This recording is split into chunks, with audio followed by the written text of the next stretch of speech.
Nireklamo ang isang kasambahay sa Laguna na nahulikam na tumangay ng mga alahas na nagkakahalaga ng halos 700,000 piso. Makibalita tayo kay Emil Sumangil, exclusive. Kakaiba na raw ang ikinikilos ng kasambahay na suspect sa kuha pa lang na ito ng CCTV kung saan siya makikitang tila hindi na mapakali. Papasok at lalabas sa kusina, aakyat ng hagdan at bababa. Ang atensyon ay wala sa inaalagaan niyang bata. Maya-maya, pumasok na ang kasambahay sa silid na nasa kanan. Ito pala ang master's bedroom. Walang isang minuto, muling lumabas ang kasambahay. Naglakad palayo pero kapansing-pansing may isinisilid na sa kanyang bulsa.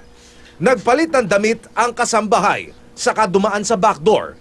Huli siyang nakunan sa harapanan ng bahay. Tila nagdadalawang isip at napatigil. Sumulya pa ng huling beses bago tuluyang umalis.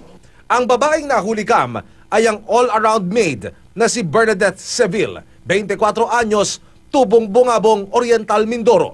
Sinampahan siya ng reklamong qualified theft sa Fiscal's Office ng San Pedro, Laguna matapos umanong limasin ng mga alahas ng kanyang amo. Naiinis po kasi sa kabila ng pakitungo namin sa kanya na maayos, ganyan pa yung nagawa niya sa amin. Ayon sa investigasyon ng pulisya, kulang 700,000 pesos na halaga ng mga mamakaling alahas ang tinangay ng kasambahay. Madalas po siyang may kausap na sa telepono, tapos nagtatry na din siya na makalabas-labas sa gate. Lagi niya sasabihin magpapaload lang. Sinimot halos ang laman ng jewelry box pero hindi na nagalaw ang mga relo sa watchwinder dahil disusi ito. Ang rule po namin lagi, isasara yung pintuan kasi hindi po sila nakakapasok talaga dun sa walk-in namin. Yung time na yon po, hindi na isara nung asawa ko yung walk-in namin. And then yung mga bata lang po yung kasama dito.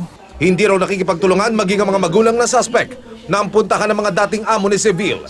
Nakikiusap sila sa sino mang may impormasyon sa suspect.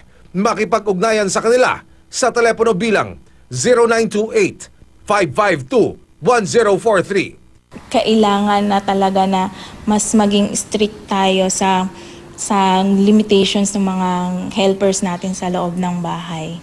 Ang hirap talaga magtiwala sa tao kahit na ang bait ng pakita nila sa umpisa. Emil Sumangil, GMA News.